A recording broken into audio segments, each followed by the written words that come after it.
Malakas ang buhos ng ulan nang makarating sina Elma at ang kaning inang si Aling Noela sa harap ng mansyon ni Liza. Basang-basa silang dalawa. Ngunit walang pakialam si Elma. Ang nais lamang niya ay makausap ang kanyang asawang si Peter upang humingi ng tulong sa pagpapalibing ng kanilang anak. Makalipas ang ilang sandali, bumukas ang gate. Hindi si Peter ang lumabas, kundi si Liza, kasama ang kanyang kasambahay. Nasaan si Peter? Kailangan ko siyang makausap. Umiiyak na sambit ni Elma habang basang-basa sa ulan. Hindi ka niya gustong makita, Elma. Riktang sagot ni Liza habang nakapayong na hawak ng kaning katulong. Pakiusap, anak din niyang namatay, Liza. At bakit ko pa siya palalabasin? Maawa ka naman, Iha. Kahit tulong lamang sa maayos sa pagpapalibing ng anak ko. Dagdag naman ni Aling Noela habang hawak-hawak si Elma. Wala akong pakialam. Singhal ni Liza at kumuha siya ng isang supot mula sa kanyang kasambahay. Binuksan niya to at walang habas na ibinato ang mga barya sa harap ni na Elma at Aling Noela. Pulutin ninyo. Baka makatulong sa inyo. Napuno ng putik mga baryang nagkalat sa kalsada. Hindi kami na mamalims dito, Liza. Ang gusto ko lang ay may maayos na libing ng anak ko na pinatay mo. Kung ganun, umalis na kayo at huwag na kayong babalik. At isa pa, wala akong pake dahil kasalanan mo naman yon. Mariing sinara ni Liza ang gate at iniwan silang mag-ina sa gitna ng malakas na ulan. Tahimik na nakatitig si Alma sa malaking mansyon habang pumapatak ang kanyang mga luha. Anak, umuwi na tayo. Liza, Peter, tandaan ninyo ang araw na to. Darating ang panahon na kayo naman ang luluhod sa harap ko. At kapag nangyari yun, sisingilin ko kayo sa lahat ng sakit na binigay niyo sa akin. Napakuyom si Alma ng kanyang mga kamao, kasabay ng malakas na kulog. Tahimik na tumalikod si Elma at Aling Noela habang nagsisimulang apoy ng paghihiganti sa kanyang puso. Bago pang mangyari yun, kilala si Elma sa kanilang baryo bilang isang masipag at mabait na labandera. Araw-araw kahit sikat ng araw, makikita siyang nakaupo sa tabi ng malaking batya habang masayang nagkukusot ang mga damit ng kanyang mga suki. Kahit 6 na buwan ang kanyang dinadalang sanggol, hindi pa rin siya tumitigas sa pagtatrabaho. Elma, humahanga talaga ako sa'yo. Buntis ka na pero napakasipag mo pa rin. Sabi ng isang suki ni Elma. Salamat po, kaya ko pa naman eh. Tsaka exercise lang po to. Basta mag-ingat ka lagi. Apo. Nakangiting sagot ni Elma at pag-uwi niya sa bahay ay agad siyang sinalubong ng kaning inang si Aling Noela. Anak, hanggang kailan mo ba pahihirapan ang sarili mo? 6 na buwan na yung tiyan mo. Bungad ni Aling Noela at halata sa kanyang mukha ang pag-aalala. Nay, wag po kayong mag-alala. Hindi naman mabibigat ang mga labada eh. Ay, nako, matigas talagang ulo mo. Kapag pinanganak na pong apo ninyo, saka na po ako magpapahinga. Ikaw talaga. Napailing na lamang si Aling Noela. Makalipas ang ilang sandali, ay dumating ang asawa ng si Peter na may bitbit na ilang prutas. Mahal, may pasalubong ako. Masayang bati ni Peter habang papalapit kay Alma. Nako, hindi ka na sana bumili niyan, mahal. Para sa pinakamaganda kong asawa at sa pinakamakulit naming baby. Napangiti si Peter habang hinahaplos ang tiyan ni Alma. Narinig mo ba yun, anak? May pasalubong daw si Papa. Siyempre. Spoiled kayong dalawa sa akin eh. Nagkatawanan naman silang dalawa at pati na rin ang ina ni Alma. Pagsapit naman ng gabi ay naghapunan sila ng sabay-sabay. Pagkatapos kumain ay naupo si Alma at Peter sa lumang sofa upang panoorin ang palabas tungkol sa resulta ng loto. Eto na naman tayo. Natatawa pang sambit ni Peter dahil pang ilang tayanan nila yun. Malay mo, eto ng swerte natin. Kapag nanalo tayo, magpapatayo tayo ng malaking mansyon. May hardin, may laundry business, may grocery, at hindi na tayo mag-aalala sa pera. At ang pinakamahalaga sa lahat, ang magkakaroon tayo ng masayang pamilya.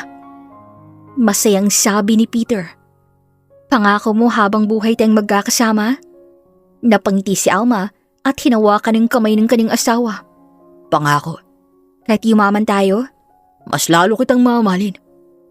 Ani naman ni Peter, kaya namula si Alma at bahagyang siniko ang asawa. Nako, bolero. Habang nagtatawanan naman sila, nagulat si Alma nang biglang gumalaw ang sanggol sa kanyang tiyan. Mahal, gumalaw siya. Agad ipinatong ni Peter ang kanyang kamay sa tiyan ng asawa at napangiti ng maramdaman ang munting sipa ng kanilang anak. Parang gusto na yata niyang lumabas ah. Nako, konting hintay na lang anak.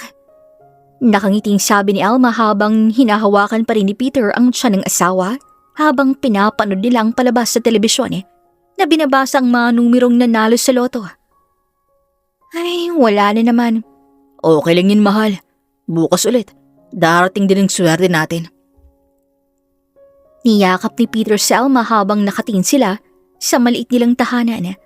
Bagamat simple lamang ang kanilang buhay, sapat na sa kanilang pagmamahalan, pag-asa at mga pangarap na balang araw magkakatotoo. Isang araw maagang natapos ni Alma ang kanyang malabada, kaya naisipan niyang samahan ng kanyang asawang si Peter na mamasyal sa plaza ng kanilang bayan. Bagamat hindi sila mayaman, sapat na sa kanilang simpleng oras na magkasama. Naglalakad sila habang magkahawak kamay. Napagod ka ba? Nag-aalalang tanong ni Peter. Konti lang. Mas masaya kasi kapag kasama kita. Naku, baka lalo kong mapagod sa kakalakad. Exercise lang to. Ano ka ba, mahal? Iyan na naman ang paborito mong dahilan. Ani Peter, sabay hampas ni Alma sa kanya at nagtawanan silang dalawa. Habang kumakain naman sila, ay napansin nilang isang masayang pamilyang naglalaro mula sa damuhan, kaya tahimik na napangiti si Alma at agad yung napansin ni Peter. Oh, ano na naman yung iniisip mo? Balang araw tayo rin. Maglalaro tayo kasama anak natin. Nakangiting sagot ni Alma at hindi pa rin umaalis ang tingin sa magpamilya.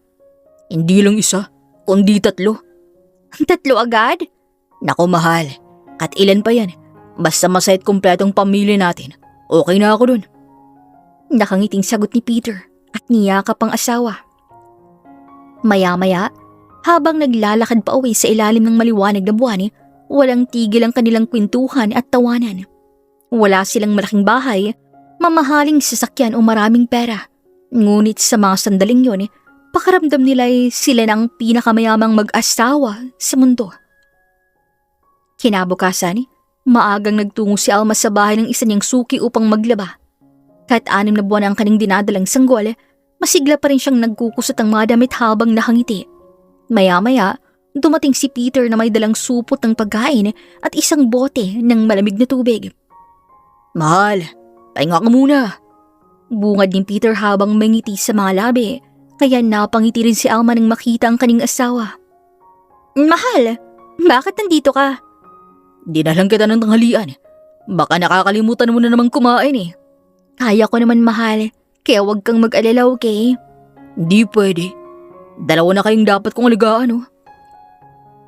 Iniabot ni Peter ang pagkain at marahang pinunasan ng pawis sa noo ni Alma gamit ang maliit na panyo. Pagod ka na ba? Konti lang, mahal. At saka pinapalakas din naman ako ng baby natin. Kapag napagod ka, tumigil ka muna kasi. Kawawa naman yung baby natin. Alam mo, mahal, masaya na ako sa buhay natin. Ako din, masayang masaya. Kaya sisiguraduhin kong mas magiging masaya pa tayo kapag lalabas na yung si baby. Mahigpit na hinawakan ni Peter ang kamay ni Alma habang pareho silang naniniwala na walang anumang makakasira sa kanilang pagmamahalan at palagi nilang iniisip ang kanilang baby. Isang umaga habang naghahanda si Alma ng mga batsa at sabon para sa kanyang mga labada, napansin siya ng kanyang inang si Aling Noela. Anak, hanggang ngayon bang maglalaba ka pa rin? Apo, Nay. Marami po akong labada ngayon 6 na buwan na yung tiyan mo. Baka mapanong apo ko. Huwag po kayong mag-alala. Di ko naman po ipipilit yung sarili ko. Kahit na, mas mabuti nang magpahinga ka. Exercise lang po, Nay. Sabi nga nila, Mas mabuti ang gumagalaw kaysa nakahiga buong araw. Nakangiting sagot pa ni Alma at halatang gustong-gusto ang paglalaba. Matigas talagang ulo mo. Kapag napagod po ako, titigil din naman ako eh. Nakangiting ani pa ni Alma. Maya-maya'y dumating si Peter at narinig ang usapan ng mag-ina. Ano na naman bang pinagtatalunan ninyo? Nagtatakang tanong ni Peter habang papalapit sa dalawa. Ay, sabihin mo nga sa asawa mong yan na wag lang tumanggap ng labada. Mahal, baka pwede namang bawasan mo muna yan. Konti na lang naman to. Nag-aalala lamang kami sa'yo. Alam ko naman yun, pero gusto kong makatulong habang kaya ko pa. Oo sige, pero mangako ka kapag napagod ka hihinto ka agad. Oo na po. At huwag kang magbubuhat ng mabibigat. Dagdag pa ni Aling Noela. Opo, Nay. Sagot naman ni Alma habang nakangiti. Talagang walang makakapigil sa'yo. Napailing na lamang si Aling Noela habang pinagmamasdan ang kaning anak. Para po to sa kinabukasan ng anak namin. Napangiti sina Peter at Aling Noela. Kahit matigas ang ulo ni Alma, alam nilang ang lahat ng kaning ginagawa ay dahil sa pagmamahal niya sa kaning pamilya at sa pangarap niyang mabigyan sila ng magandang buhay. Lumipas ang ilang araw at lalo pang dumaming mga customer ni Alma. Dahil sa sipag at kabaitan niya, maraming nagtitiwala sa kaning paglaliba. Kaya isang umaga, may lumapit na babaeng halatang mayaman ito habang nag-ayos siya ng mga labada. Ikaw ba si Alma? Nakangiting tanong ng babae. Apo, ako po si Alma. Narinig kong ikaw ang pinakamagaling na labandera dito sa baryo. Nako, hindi naman po. Ginagawa ko lang po ang trabaho ko. Well, ako si Liza. Kakabili ko lang ng mansyon sa kabilang subdivision. Kailangan ko na maglalaba. Interesado ka ba? Opo, maraming salamat po sa tiwala, ma'am. Simula bukas dun ka na maglaba. Hindi ko po kayo bibiguin, ma'am. Kaya kinabukasan ay maagang maaga pa lamang nagtungo na agad si Alma sa malaking mansyon ni Liza. Pagdating niya, humanga siya sa laki at ganda nito. Agad siyang pinapasok ng kasambahay at tinuro kung saan ilalagay ang mga labada. At makalipas ang ilang minuto, dumating si Liza. Komportable ka naman ba rito? Nakangiting bungad ni Liza at hinawakan si Alma sa balikat. Opo, napakaganda naman po ng bahay ninyo. Nako, salamat. Masayang sinimulan ni Alma ang kanyang trabaho. Habang nagkukusot siya ng mga damit, ay hindi niya napansing pinagmamasdan siya ni Liza. Mukhang sanay na sanay ka na. Ito na pong kabuhayan ko simula pa man noon. Kahit buntis ka, hindi ka pa rin tumitigil. Para rin po to sa magiging anak ko, ma'am. Maya-maya pagsapit ng tanghali, ay may lumapit na kasambahay kay Alma na madalang tray ng pagkain. Nakangiti siyang tinanggap ang pagkain. Lumipas naman ng ilang minuto, lumapit si Liza habang may hawak na isang baso ng malamig na juice. Magpahinga ka muna, baka mapagod ka. Pasensya ka na din kasi medyo madami talagang labahin ko, ha? Naku, ma'am, nakakahiya naman po. At saka ayos lang po yun, ma'am. Walang nakakahiya. Tao ka rin at buntis pa. Napakabait naman po ninyo. Maraming salamat po talaga. Nako, ano ka ba? Wala yun. Matapos kumain, ay ipinagpatuloy ni Alma ang kanyang paglalaba. Habang nagtatrabaho siya, ay napansin ni Liza ang tiyan ni Alma. Ilang buwan ang baby mo? 6 na buwan na po. May pangalan na ba? Hindi pa nga po namin na pagpapasyahan. Basta, kapag pinanganak na siya, gusto kong maging ninang, ha? Ani Liza, dahilan para magulat si Alma at mga pangiti. Talaga po? Oo naman. Yun ay kung papayag kayo. Naku, malaking karangalan po yun. Excited na nga ako makita ang baby mo eh. Sigurado pong matutuwang asawa ko kapag nalaman niya. Nabuti kong ganon. Mula noon, ay lalo pang naging magaan ang loob ni Alma kay Liza. Sa kaning paningin, hindi lamang to naging mabuting amo, kundi isa ring mabait na kaibigan. Hindi niya alam ng pagkakaibigang unti-unting nabubuo ay magiging simula rin ng pinakamalaking pagsubok na haharapin niya. Mula nang maging labandera si Alma sa mansyon ni Liza, halos araw-araw na nga siyang nagtatrabaho roon. Tulad ng dati, madalas din siyang dalawin ng kanyang asawang si Peter upang kamustahin at dalhan ng pagkain. Isang tanghali habang naglalabas si Alma sa likod ng mansyon, dumating si Peter na may dalang supot ng pansit at malamig na tubig. Mahal, pahinga ka muna. Mahal, bakit ka na pa rito? Baka kasi nakakalimutan mo na namang kumain. Salamat, mahal. Ang swerte ko talaga sa asawa ko. At teka lang, bakit alam mo kung nasan ako? Ayun ba? Nagtanong-tanong ako dyan sa labas. Tinuro nila tong bahay at nagtanong ako sa kasambahay. At sabi nga nila nandito ka. Kaya pumunta agad ako rito. Nako, ikaw talaga mahal. Nakangiting sabi ni Alma habang hawak ang pagkain at inumin. Habang magkausap ang dalawa, ay lumabas si Liza mula sa loob ng mansyon. Siya bang asawa mo? Opo, ma'am. Magandang tanghali po. Magandang tanghali rin. Mahal, si Ma'am Liza, siyang bago kong amo. Maraming salamat po sa pagguha niyo kay Alma. Walang anuman, masipag at mabait ang asawa mo. Sabi ko po sa inyo napakabait din po ng asawa ko. Nako, pinupuri na naman ako. Maswerte kayo sa isa't isa. Nagkatawanan silang tatlo habang kumakain sina Alma at Peter ng tanghalian. Ngunit habang abala si Alma sa pagkain at pagkukwento, hindi niya napansing paminsan-minsang napapatingin si Liza kay Peter. Tahimik lamang tong nakamasid at may bahagyang ngiti sa kanyang labi. At makalipas ang ilang sandali, nagpaalam na nga si Peter. Mahal, maunin na ako . O sige, mag-iingat ka. Ikaw rin. Salamat sa pagbisita mo, Peter. Dagdag naman ni Liza. Ako pong dapat magpasalamat, ma'am. Nakangiting sabi ni Peter at umalis na. At nang makaalis si Peter, muling pinagpatuloy ni Alma ang kanyang paglalaba. Napakabait talaga ng asawa ko, no, ma'am? Oo, mabait nga siya. Ngumiti si Liza, ngunit may kakaibang kislap ang kanyang mga mata na hindi napansin ni Alma. Sa isip ni Alma, isa lamang tong ordinaryong araw. Hindi niya alam na sa mga simpleng pagkikita nilang yun ay unti-unti nang nagsisimula ang isang lihim na magbabago sa kanilang buhay. Lumipas ang ilang linggo at naging pamilyar na nga si Alma sa mansyon ni Liza.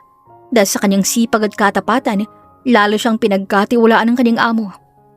Isang umaga habang naglalabas si Alma sa likod ng mansyon, lumapit si Liza na may dala ulit ng malamig na juice. Alma, may gusto sana akong sabihin.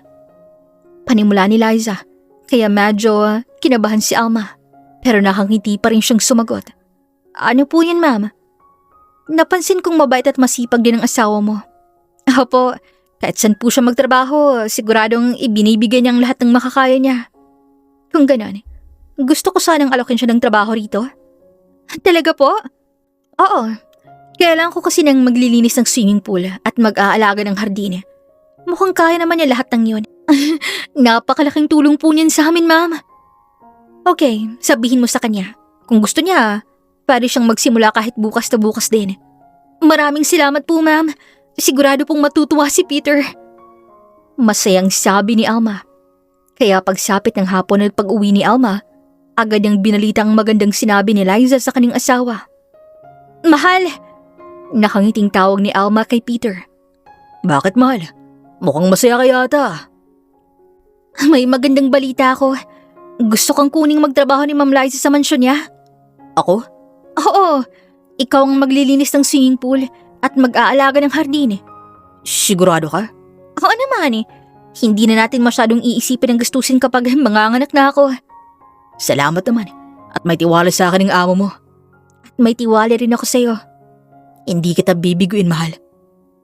Salamat. Masaya ako dahil magkasama na tayong magtatrabaho. Lumapit si Alma at hinawakan ng kamay ng kanyang asawa. Mas mababantayin ba kita? Kapag nakapag-ipon na tayo, mahal, mas mapaghahandaan natin ang panganganak ko at ang kinabukasan ng anak natin. At ganito lang ang trabaho natin. Kaya kinabukasan ay magkasabay na nagtungo si Alma at Peter sa mansyon ni Liza at masayang sinalubong sila ng kanilang amo. Oh, magandang umaga. Nandito na pala kayo. Masayang bati na Liza sa mag-asawa. Opo, ma'am. Maraming salamat po sa pagkakataon na tiwala ninyo ah. Walang anuman yun eh. Basta gawin mo lang ng maayos ang trabaho mo. Atong magiging trabaho mo. Ipinakita ni Liza ang malawak na hardin at ang malaking swimming pool na kailangang linisin araw-araw. Habang masayang nag-uusap sina Peter at Liza tungkol sa trabaho, nakangiti lamang si Alma. Sa kanyang puso, panatag ang kanyang loob. Wala siyang alinlangan dahil lubos ang kanyang tiwala sa kanyang asawa. Naniniwala siya nga mas lalo pang gaganda ang kanilang buhay ngayong pareho na nga silang may trabaho. Isang umaga, magkasabay na dumating sina Alma at Peter sa mansyon at sinalubong sila ulit ni Liza na nakangiti. Magandang umaga. Magandang umaga rin po, ma'am. Magandang umaga po. Alma, wala akong labada ngayon. Ngumiti si Liza bago tumingin kay Alma. Ganun po ba? Oo, pero kailangan ko pa rin si Peter. Marami kasing dahong nalaglag sa hardin at marumi na rin ang swimming pool. Ayos lang po. Bukas na lang po ulit ako babalik. Mahal, mauna na ako ha. Mag-iingat ka. Ikaw rin. Pag-uwi ko, ikukuha kita ng paborito mong tinapay. Talaga? Oo naman. Nakangiting sagot ni Peter at hinalikan ng noo ni Alma. Masaya namang umuwi si Alma. Panatag ang loob dahil buong ang tiwala niya sa kanyang asawa. Samantala, nang makaalis si Alma, ay bumalik si Liza sa loob ng mansyon. Peter. Ma'am? Hindi naman kailangan din sinagad ang hardin. Po? Halika muna sa loob. Magkape tayo. Sigurado po ba kayo, ma'am? Wala kang dapat ipag-alala. Tayong dalawa lamang narito. At saka, magkakape lang naman tayo, ano ka ba? Nakangiti pang sabi ni Liza at hinampas ng mahina si Peter sa balikat. Tahimik namang sumunod si Peter at habang umiinom sila ng kape, napansin ni Peter na hindi inaalis ni Liza ang tingin sa kanya. Mabait kang asawa. Salamat po. Pero minsan, nakakapagod din sigurong mamuhay ng mahirap. Ani Liza, dahilan para mapayuko at mapakunot noo si Peter. Sanay na po ako sa ganyan, ma'am. Hindi mo ba pinapangarap ang marangyang buhay? Sino po bang hindi? Kung minsan may mga pagkakataong dumarating na dapat lang samantalahin. Ano pong ibig niyong sabihin? Masipag ka, gwapo, at mabait. Ani Liza at lumapit ang dahan-dahan kay Peter dahilan upang mailang ito. Ma'am? Hindi mo ba napapansin? Ano pong ibig niyong sabihin? Na gusto kita. Diretsong sagot ni Liza, dahilan para mapatigil saglit si Peter. May asawa na po ako, ma'am. At mahal na mahal ko po ang asawa ko. Alam ko, pero isipin mo, hindi mo na kailangang maghirap. Hindi na kailangang magbilad sa araw o magbanat ng buto. Marami akong kayang ibigay na hindi kayang ibigay ni Alma. Hindi sumagot si Peter, ngunit hindi rin siya umalis. At napangiti si Liza nang mapansin ang kanyang pananahimik. Mula sa araw na yon, unti-unti nang bumigay si Peter sa mga tukso ni Liza. Habang si Alma ay masayang naghihintay sa bahay, walang kaalam-alam na ang taong pinakamamahal niya ay nagsisimula na palang magtaksil sa kanya. Lumipas ang ilang mga araw, patuloy na nagtatrabaho si Alma at Peter sa mansyon ni Liza. Lubos ang tiwala ni Alma sa kanyang asawa, kaya hindi kailanman sumagi sa kanyang isipan na may tinatagong lihim ang dalawa. Isang umaga, pinatawag ni Liza ang mag-asawa sa kanyang mansyon. Alma, marami akong ipapalaba ngayon. Sige po, ma'am. Peter, pakalinisan naman ang hardin sa likod. Marami ng tuyong dahon. Saan ni Liza at tumingin kay Peter. Iyong tingin na may ibig sabihin at silang dalawa lamang ang nakakaalam. Agad namang nagtungo si Alma sa laundry area habang si Peter naman ay pumunta sa likod ng mansyon. Tahimik ang lugar at halos walang dumaraan. Ilang sandali pa, lumapit si Liza kay Peter na may dalang dalawang baso ng malamig na tubig. Mukhang napagod ka yata. O ito, pampalamig. Salamat po. Ang sipag mo talaga. At saka maganda palang katawan mo. Nako, salamat po. At saka trabaho ko din naman po to eh. Hindi lamang yan ang dahilan kung bakit gusto kitang makausap. Ma'am, Baka makita po tayong dalawa ni Alma. Huwag kang mag-alala. Abala siya sa laundry area. Malayo yun rito. Hindi niya tayo makikita at hindi rin niya maririnig. Hindi ka pa ba sanay? Nag-aalala lang po ako. Di ba sabi ko wala kang dapat ipag-alala? Nagkatingin ng dalawa. Sa kabila ng kanyang pag-aalinlangan, muli na namang nagpadag si Peter sa tukso. Samantala, walang kaalam-alam si Alma na abala sa paglalaba. Habang masaya niyang kinakantang paborito niyang awitin at iniisip ang magiging pangalan ng kanilang anak, patuloy namang lumalalim ang lihim na pagtataksil ng kanyang asawa. Hindi niya alam na ang mga taong lubos niyang pinagkakatiwalaan ang unti-unti nang sisira sa kanyang mga pangarap. Tahimik ang paligid ng mansyon habang abala si Alma sa laundry area. Isa-isa niyang kinukusot ang mga damit habang paminsan-minsay hinahaplos ang kanyang tiyan. Konting tiis na lang anak. Kapag naipanganak na kita, mas magiging magaan ang buhay natin. Nakangiting sabi ni Alma. Hindi niya alam na sa kabilang bahagi ng mansyon ay magkasama sina Peter at Liza. Sa likod ng hardin, patuloy ang kanyang lihim na pagkikita. Panatag ang loob nilang dalawa dahil iniisip nilang walang sino man ang makakakita sa kanila. Ma'am, baka tama na po muna. Baka may makakita po sa atin. Napakaduwag mo naman. Hindi naman po sa ganun. Nag-iingat lamang po talaga ako. Sinabi ko na sa'yo, diba? Nasa laundry area si Alma. Malayo yun dito. Pero, wala kang dapat ipag-alala. Habang nag-uusap ang dalawa, isang kasambahay ang naglalakad papunta sa likurang bahagi ng hardin, si Mila. Isa sa mga matagalang katulong sa mansyon.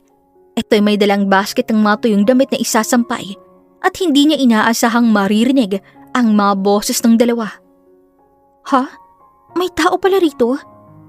Dahan-dahan siyang lumapit upang tingnan kung sino ang naroon. Paglingon niya sa may gazebo sa likod ng hardin, nanlaki ang kanyang mga mata. Ma'am Liza? Natigilan si Mila at hindi siya makapaniwala sa kanyang nakita. Napaatras siya sa sobrang gulat at halos mabitaw ng basket na kanyang dala. Sa sandaling yon, napansin ni Liza ang kilos ng kasambahay kaya napalingon siya kaagad at nagtama ang kanilang mga mata. Mila! Nanlaki rin ang mga mata ni Liza. Si Peter naman nagulat at agad na kumuwala kay Liza. Agad siyang lumakad ng mabilis papunta sa direksyon ng kasambahay dahilan na natatarantang umurong si Mila. Ma'am, pasensya na po. Hindi ko po sinasadya. Anong nakita mo? Wala po. Huwag mo kong lukohin.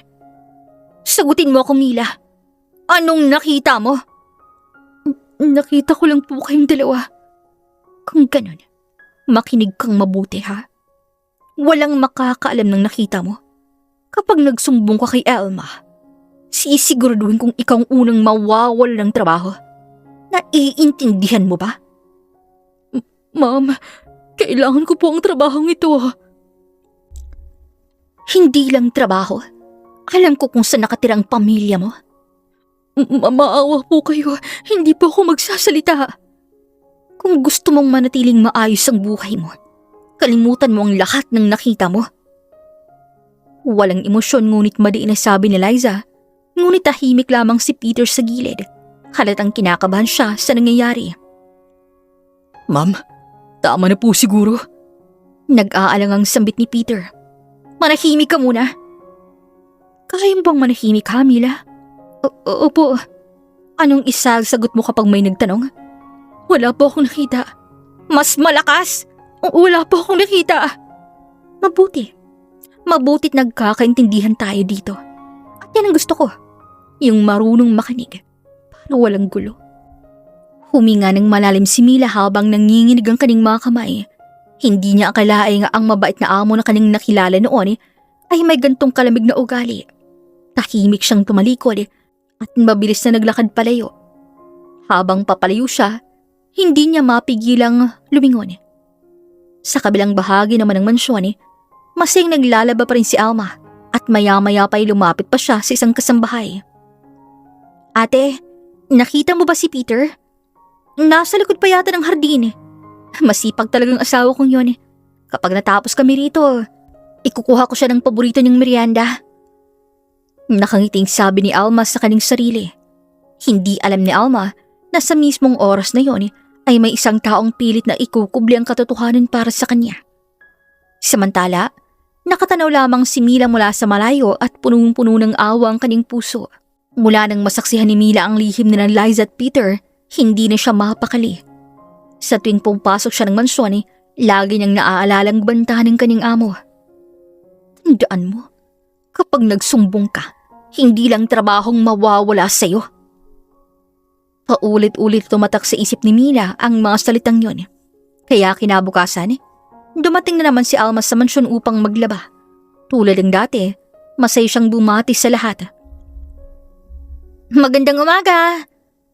Magandang umaga rin, Ate Alma. Ani Mila, at halatang may problema, kaya agad na napansin ni Alma ang kakaibang kilos ng kasambahay. Minsan tinatanong ni Mila kung anong problema niya, pero palagi niyang sinasabing wala. Pati na rin sa mga kasambahay ay tinatago niyang nalaman niya. Habang abala si Alma sa paglalaba, dumating naman si Peter upang magtrabaho sa hardin. Mula sa bintana ng kusina, nakita ni Milang muli na namang nilapitan ni Liza Peter. Nag-usap ang dalaw ng palihim bago nagtungo sa likod ng mansyon at kapag nagtatanong si Alma kung nasan si Peter, sinasabi ni Mila palagi ay hindi niya nakita. At ang totoo ay alam niyang magkasama lamang ang dalawa. Lumipas ang mga araw, ngunit ganun pa rin ang nangyayari. Sa tuwing may labada si Alma, palihim namang nagkikita si Liza at Peter at araw-araw rin nasasaksihan niyo ni Mila. At unti-unti siyang kinakain ng kanyang konsensya. Hindi pa niya kayang magsalita dahil sa takot at alam niyang habang tumatagal, mas lalo lamang masasaktan si Alma kapag nalaman nito ang buong katotohanan. Isang umaga habang nagwawalis si Mila sa bakuran, lumapit sa kanyang dalawa pa nilang kasambahay. Palagi siyang tinatanong kung anong nangyari kay Mila pero hindi siya sumasagot. Maya-maya pa'y dumating si Alma para kunin ang mga labahin at tulad ng dati, masaya itong bumati kay Mila. Magandang hapon! Magandang hapon po. Sagot ni Mila at habang naghahanda si Alma sa laundry area, hindi mapakalis si Mila. Paulit-ulit siyang naglalakad pabalik-balik kaya agad yung napansin ni Alma. Mila? Po? May problema ka ba? Ate Alma, pwede po ba kitang makausap? Siyempre naman dito na lang po tayo. Luminga-linga muna si Mila upang matiyak nang walang ibang tao sa paligid. Nagtungo sila sa isang sulok ng laundry area at napansin ni Alma ang panginginig ng mga kamay ni Mila. Hoy, relax. Kinakabahan ka yata. Ate, may sasabihin po sana ako. Ano yun? Ano bang problema? Pasensya na po kung makikialam ako. Tungkol po kay Kuya Peter. Ano naman ang ginawa ng asawa ko? Ate, sana wag po muna kayong magalit. Mila, kinakabahan tuloy ako sa sinasabi mo May nakita po kasi ako. Ilang araw na pong nakalipas. Nakita ko po sina Ma'am Liza at Kuya Peter sa likod ng hardin. Palagi po silang nakikita ng palihim. Hindi lamang po minsan. Sunod-sunod na sabi ni Mila. At dahil doon nawala ang ngiti sa mukha ni Alma. Anong ibig mong sabihin? Sa tuwing wala po kayo sa paligid, magkasama po sila. Pasensya na po. Mila, sigurado ka ba dyan sa nakikita mo? At kung totoo man, kilalang kilala kong asawa ko. Pero nakita ko po mismo. Nakita ko po sa dalawang mata ko. Baka naman nag-uusap lang sila dahil mabait si Peter. Alam ko po. At ate, hindi po ako nagsisinungaling. Baka naman namamalikmata ka lang. Mabait din si Ma'am Liza. Tinulungan niya tayo. Binigyan niya ako ng trabaho. Gusto pa nga niyang maging ninang ng anak namin Hindi ko po kayang gumawa ng kwento. Alam kong mabuti kang tao. Kung ganun po, bakit niyo ako hindi pinaniniwalaan? Dahil mas kilala kong asawa ko kaysa sa kahit na sino. Hindi ako naniniwalang magagawa niya yun. Hindi ako iiwan ni Peter. Pangako niya sa akin yun Nakangiting sabi ni Alma habang hinahaplos ang kanyang tiyan. Sensya na po. Tumulo naman ang luha ni Mila. Dahil hindi niya akalaing ganoon na lamang katatagang tiwala ni Alma sa kanyang asawa. Huwag kang mag-alala at huwag kang umiyak. Ayos lang yun. Nag-aalala lamang ko sa iyo, ate. Salamat, pero sigurado akong nagkamali ka lang nang nakita mo. Ngumiti si Alma at marahang hinawakan ng balikat ni Mila at wala na ngang nasabi pa si Mila. Unti-unti siyang tumalikod at lumabas ng laundry area. Habang naglalakad, hindi niya mapigilang mapaluha. Pero sa isip naman ni Alma ay paulit-ulit niyang naaalalang mga sinasabi ni Mila. Pero para sa kanya, wala lamang yon dahil alam niyang mahal na mahal siya ni Peter. Mas pinili niyang panghawakan ng pagmamahal at tiwala niya sa kanyang asawa kaysa sa mga paratang ng isang kasambahay. Pagka-uwi ni na Alma at Peter sa kanilang bahay ng gabing yun, tahimik na naghain si Alma ng hapunan. Ngunit halatang may bumabagabag sa kanyang isipan at napansin naman agad yun ni Peter. Mahal, ang tahimik mo yata.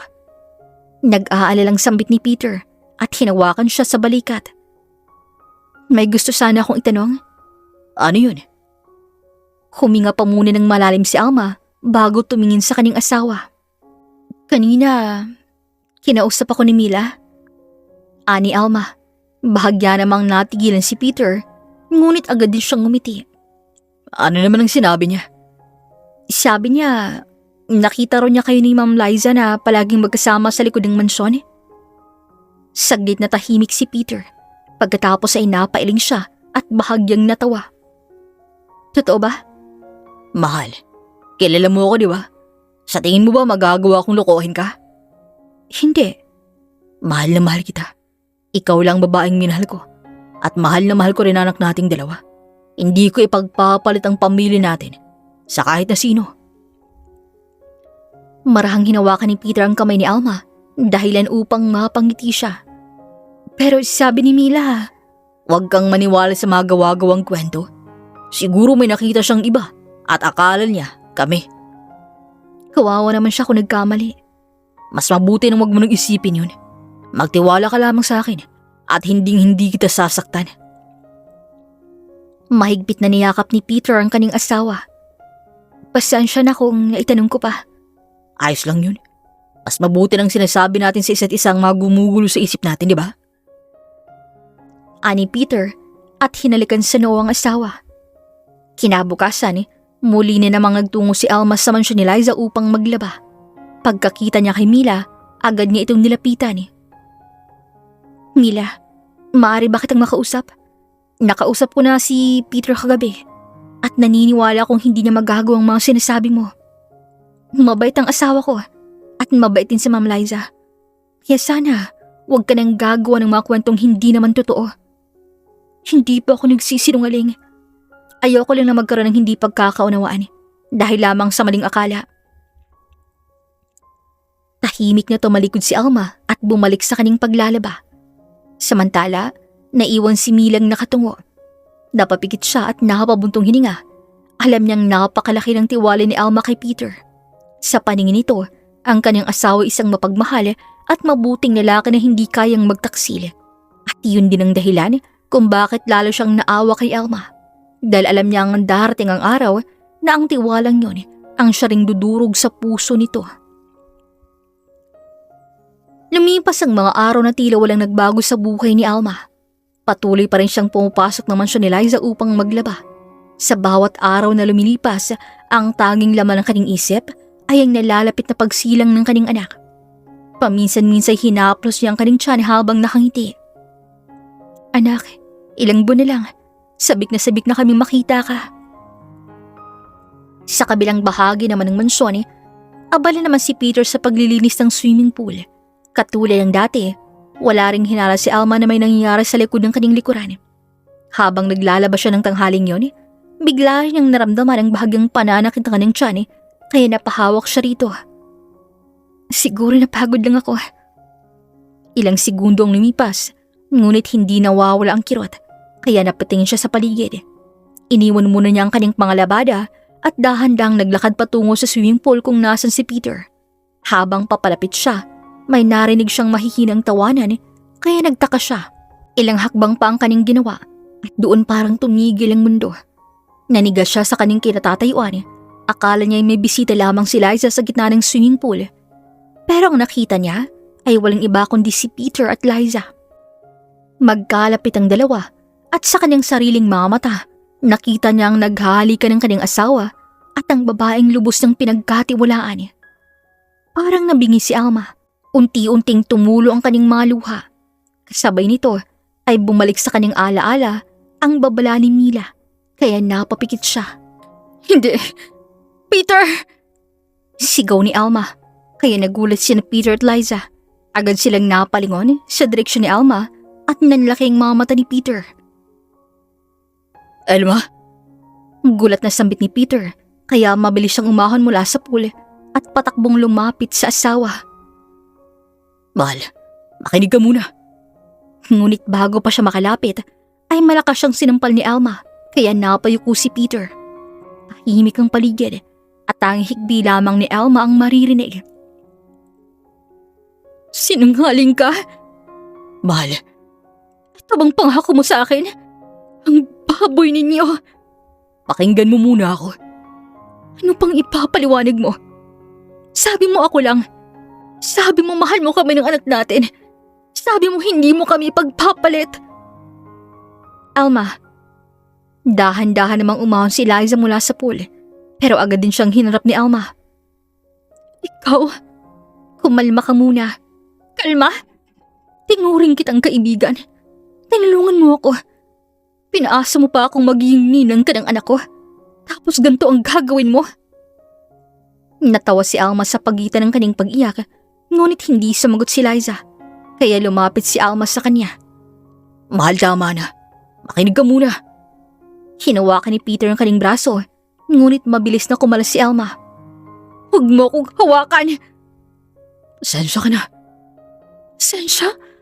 Akala ko ba gawa-gawa lamang mga sinabi ni Mila? Sinungaling ka. Niloko mo ako, Peter. Mahal, Tumigil ka. Wala kayong hiya. Mabilis siyang sumugod kay Liza, ngunit naawat siya ni Peter. Alma, tama na. Makinig ka. Ano pang pakikinggan ko? Bitawan mo ako.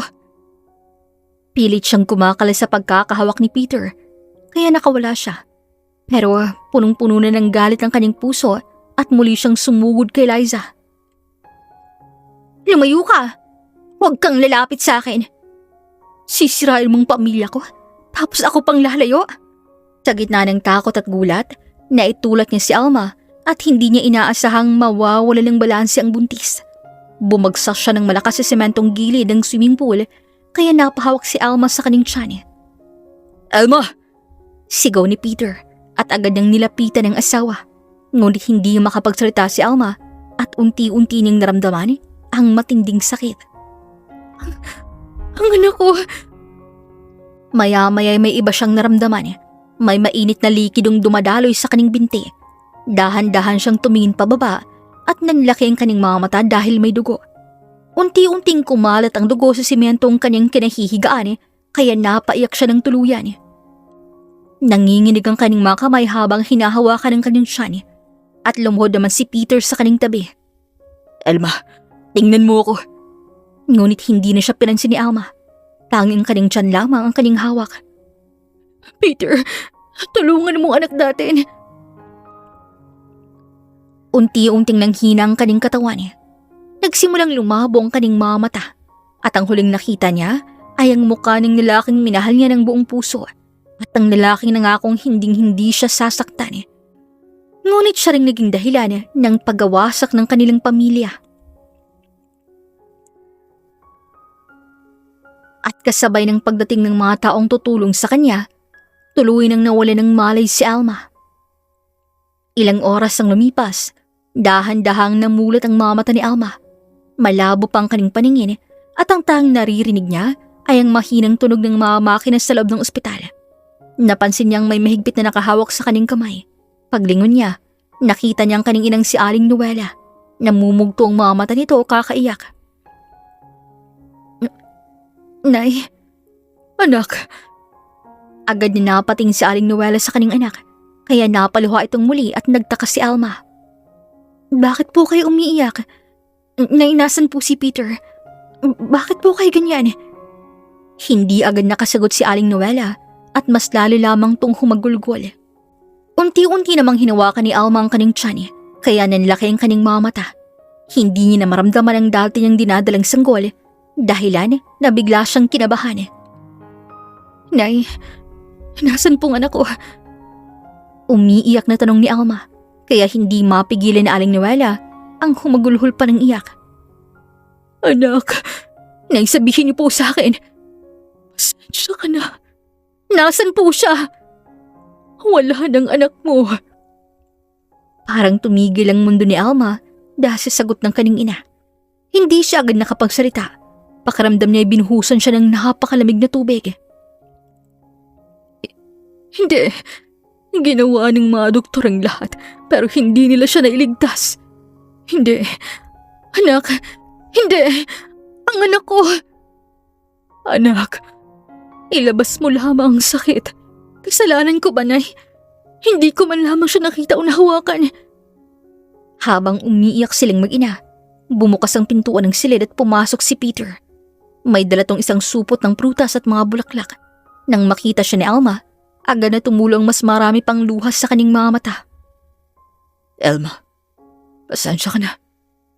Lumayo ka. Mahal, huwag mo akong tawaging mahal. Hindi ko ginustong nangyari. Pero nangyari pa rin. Patawarin mo ako. Paano kita patatawarin, Peter? Wala nang anak natin. Mapapatawad lang kita kung maibabalik mo ang buhay ng anak ko. Alam kong nagkamali ako. Nagkamali? Hindi yung simpleng pagkakamali. Pinagtaksilan mo ako. Di inasabi ni Alma, pero tahimik na nakayuko si Peter. Bago pa siya muling nakapagsalita, ay bubukas na naman ang pintuan at pumasok si Liza. Peter. Bakit nandito ka? Kailangan kitang makausap. Sumama ka na sa akin. May pananagutan pa ako rito, Liza. Ano pang pananagutan mo? Kasal kami ni Elma. Pero wala nang anak ninyo. Tama na, Liza. Umuwi ka na. Hindi ako aalis, Peter. Dahil buntis ako. Diretsong sabi ni Liza, kaya biglang natahimik ang buong silid. Ano? Ikaw ang ama ng dinadala ko. Nanlaki ang mga mata ni Peter at hindi naman makapaniwala si Alma. Parang tuloy nang nadurog ang natitira niyang pag-asa. Totoo ba? Tanong naman ni Alma, ngunit tahimik lamang si Peter. Ngunit ang kanyang katahimikan ang nagsilbing sagot, kaya biglang lumapit sa Aling Noela at isang malakas na sampal ang tumama sa pisngi ni Peter. Walang hiya ka? Matapos mong sirain ang buhay ng anak ko. At ikaw namang babae ka. Ani Aling Noela at sinampal naman si Liza. Tinuring kang kaibigan ng anak ko. Tinulungan ka niya. Pero ito ang isinukli mo. Pareho kayong walang konsensya. Ngunit habang nagkagulo ang lahat, tahimik lamang si Alma. Hindi na siya umiyak. Hindi na rin siya nagsalita. Nakatitig lamang siya sa kawalan niya. Unti-unti niyang tinanggap ang masakit na katotohanan niya. Wala nang kaning anak at ang lalaking pinangarap ng makasama habang buhay ay meron ng ibang pamilyang bubuuhin. Marahang pumikit si Alma habang muling tumulo ang kanyang mga luha. Sa mga sandaling yon, tuloy nang gumuho ang mundong minsan niyang pinangarap na maging masaya. Lumipas ang ilang buwan, unti-unti nang bumalik sa simpleng pamumuhay sina Alma at Aling Noela. Nagpapasalamat din si Alma na sa kabutihan ni Mila. Subalit umuwi na rin si Mila sa kaning bayan. Bagamat hindi pa rin nawawalang sakit ng pagkawala ng kanyang anak, pinilit ni Almang maging matatag. Isang gabi habang nanonood sila ng resulta ng loto sa maliit na ng telebisyon, hawak pa rin ni Almang isang tiket. Anak, sinubukan na nating tingnan. Malay mo, ito na ang swerte natin. Nakangiting sabi ni Aling Noela at isa-isang binanggit ng tagapagbalita ang mga numerong nanalo. Nay, bakit? Parang pareho po. Muling sinuri ni Aling Noela ang tiket at unti-unti ring nanlaki ang kanyang mga mata. Anak, tama po bang nakikita ko? Anak, nanalo tayo. Nanalo tayo sa loto! Magkayakap na umiyak ang mag-ina. Ngunit sa pagkakataong yon ay luha na nga ng saya ang dumaloy sa kanilang mga mata. Nay, makakapagsimula na tayo ulit. Tutuparan natin ang mga pangarap natin at gagamitin po natin ang perang to sa mabuti. Ito na sigurong bagong simula na binigay sa atin ng Diyos. Samantala, malaki ng pinagbago ng buhay ni Liza. Ang dati niyang maranyang mansyon ay unti-unti nang naluluma. Isa-isa na rin naibenta ang kanilang mamahaling sasakyan at ari-arian. At sa loob ng bahay nila, nag-aaway sina Liza at Peter. Kasalanan mo to! Sigaw ni Liza at halatang galit na galit to. Bakit ako na naman? Kung hindi ka sana umalis trabaho at puro problema ang ginawa mo, hindi tayo ganito. Ako pang sinisisi mo? Oo. Ngunit sa gitna ng kanilang pagtatalo, biglang pumasok ang abogado nila at ang namahala sa lupa't bahay nila. Ma'am Liza? Ano na naman? Nakapirma na po ang ama ninyo. Anong ibig mong sabihin? Ipinagbibili na po ang mansyon. Hindi pwede! Kailangan po. Malaki po ang utang niyo sa ospital. Kasalukuyan pa rin nakakonfine ng inyong ama at wala na pong sapat na pera para sa kanyang pagpapagamot. Paliwanag ng abogado, kaya napaupo ni lamang si Liza. Anong gagawin natin? Kung hindi po ito maibibenta, lalo lamang lalaki yung mga utang. Tahimik na napayak si Liza.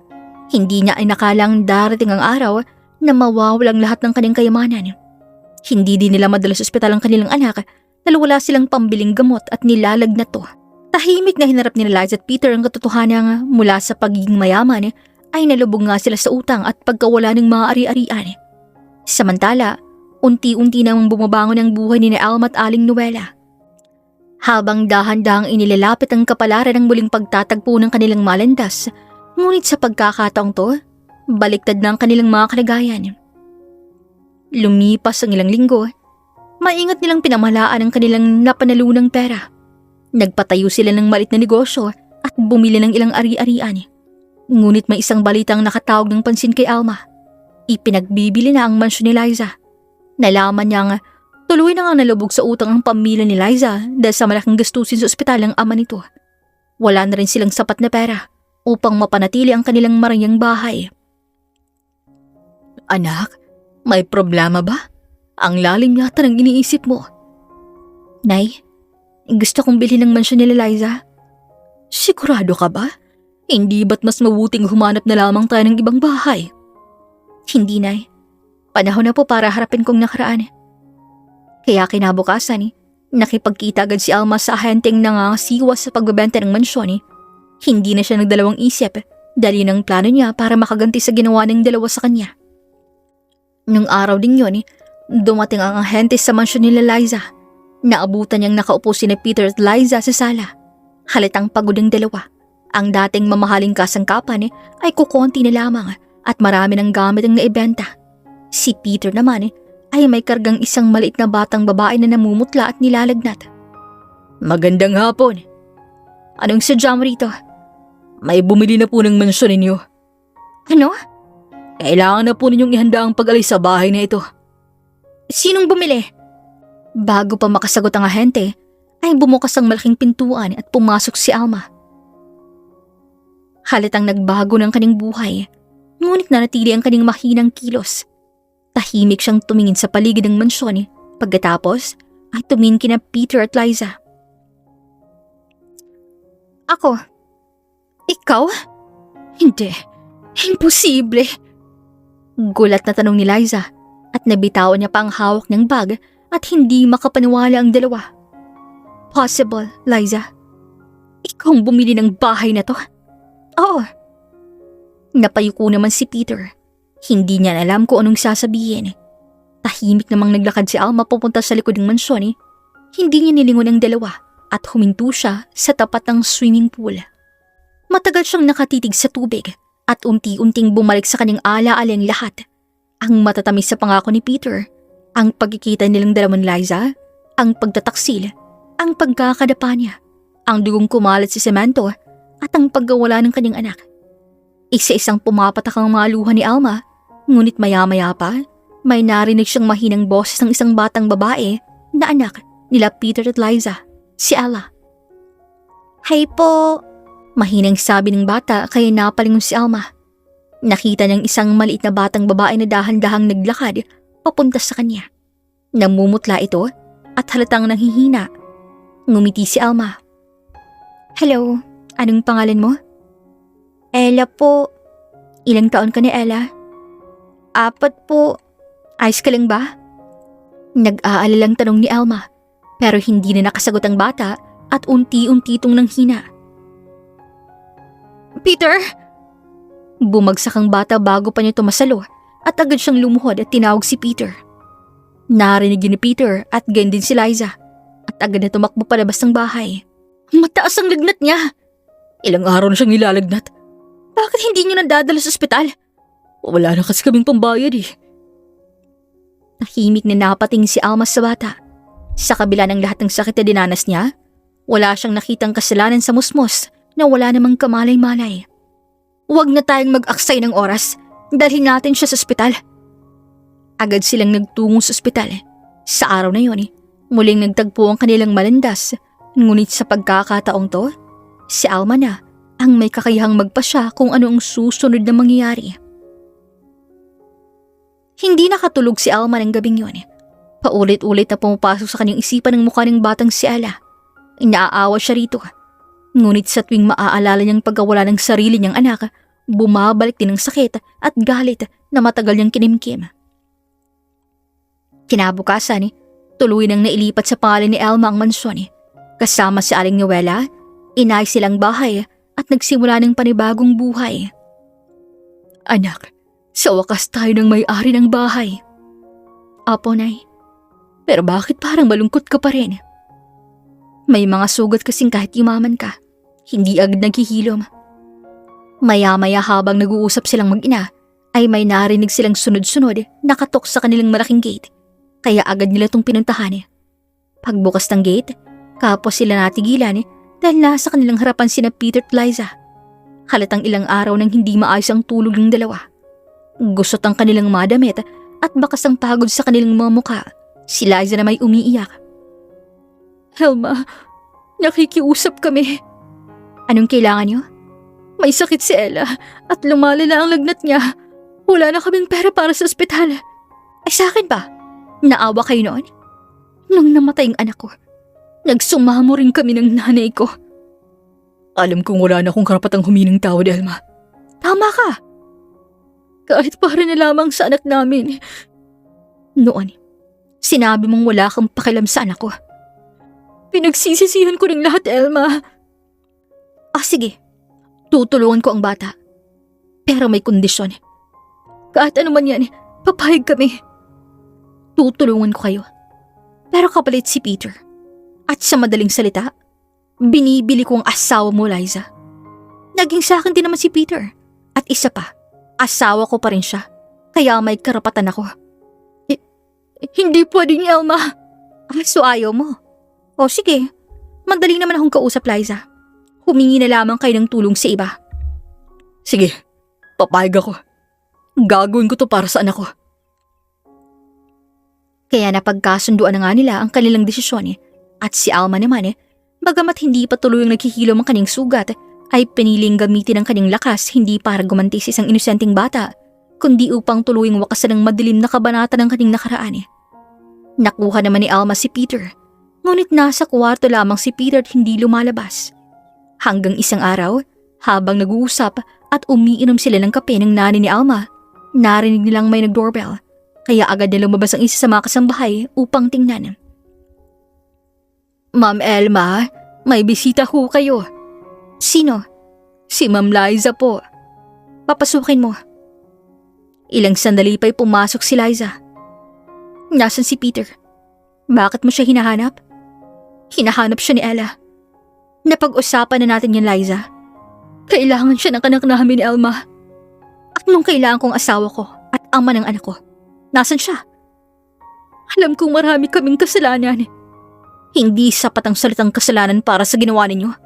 Kung talagang hindi mo na kayang alagaan si Ella, maaari nating pag-usapan ng legal ng pangangalaga niya. Sisiguraduhin kong lalaki siya ng maayos. Ano? Kung ang iniisip mo ay ang kapakanan ng bata, handa akong tumulong. Hindi. Ikaw mismong nagsabing hirap na kayo. Pero hindi ko ibibigay ang anak ko. Hindi kita pinipilit. Ikaw ang magpapasya. Akala mo ba dahil mayaman ka na, kaya mo nang kunin ang lahat? Hindi perang pinag-uusapan dito, Liza. Napakayabang mo. Kasalanan mo ang lahat. Sigaw ni Liza at bigla siyang sumugod kay Alma. Pero mabilis na kaiwas si Alma. Liza, tumigil ka na. Ma'am, tatawag na po ba kami ng seguridad? Oo. Makalipas naman ng ilang sandali, ay dumating ang mga gwardiya ng subdivision. Ma'am, ano pong nangyayari dito? Pumasok tong babae ito sa aking bahay at nagwawala. Pakilabas na lamang siya. Ma'am, kailangan na po ninyong umalis. Hindi ako aalis! Ma'am, kung hindi po kayo sasama ng maayos, mapipilitan po kaming ilabas kayo. Wala nang nagawa si Liza. Habang inilalabas siya sa gate, galit na galit siyang tumingin kay Alma. Hindi pa tong katapusan ni Alma. Tandaan mo yan. Kapag handa ka nang mag-usap ng maayos, bukas ang pinto para sa usapan, pero hindi para sa gulo. Kalmadong sabi ni Alma habang tinitingnan si Liza na kinakaladigad palabas. Dati, siyang umiyak sa labas ng gate habang pinagtatabuyan. Ngayon, siya nang may-ari ng bahay. Ngunit sa kabila ng pagbabagong yun, alam niyang ang tunay na tagumpay ay hindi ang paghihiganti, kundi ang hindi niya hinayaang mawala ang kaning dangal at pagkatao sa kabila ng lahat ng sakit na kanyang pinagdaanan.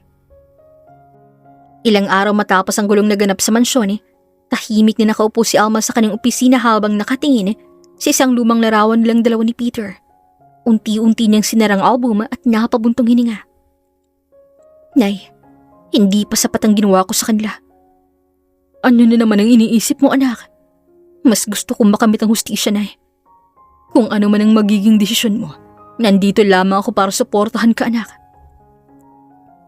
Nakipagpulong si Alma sa kaning abogado at sinalaysay ang lahat ng kaning pinagdaanan, kabilang ang pagtataksil at pagkawala ng kaning anak. Samantala, patuloy na naghirap sina Peter sa pag-aalaga kay Ella kahit pinauwi na ni Alma si Peter dahil sa awa.